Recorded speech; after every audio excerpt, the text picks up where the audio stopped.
नमस्कार मित्रांनो, लाडकी बहीण योजनेचे पैसे या महिन्यात येणार होते, पण ते अजून पण आलेले नाही. तर या महिन्यात केव्हा येणार आहे आणि कोणत्या लोकांना किती पैसे येणार आहे, 1500 का 4500, ते केव्हा येणार आहे याची तारीख ठरलेली आहे. त्यासाठी तुम्ही इथे बघू शकता, राज्यात मुख्यमंत्री माझी लाडकी बहीण योजनेत चांगला प्रतिसाद मिळाला आहे. मात्र आता या संदर्भात महत्त्वाची बातमी समोर आली आहे की 29 सप्टेंबरला लाडकी बहीण योजनेचे पैसे वितरण होणार आहे.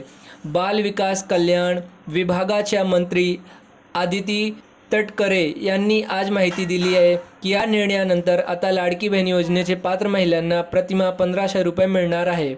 जसं तुम्ही बघू शकता, या योजनेचा तिसरा कार्यक्रम हा 29 सप्टेंबर रोजी रायगड येथे होणार आहे.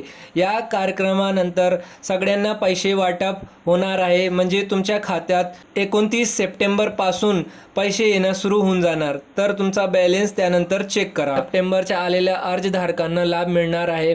दरम्यान लाडकी बहीण योजना अर्ज करण्याची प्रक्रिया अजूनही चालू आहे. येत्या 30 सप्टेंबरपर्यंत योजनेचे अर्ज करू शकता. तर या महिन्याचे पैसे 29 तारीखपासून वाटप सुरू होणार आहे. जसं तुम्ही बघितलं, अजून काही माहिती हवी असेल तर मला कमेंट करा, त्याचे उत्तर मी नक्की देणार. आणि व्हिडिओला लाईक करा आणि चॅनलला सबस्क्राईब करणं विसरू नका. धन्यवाद.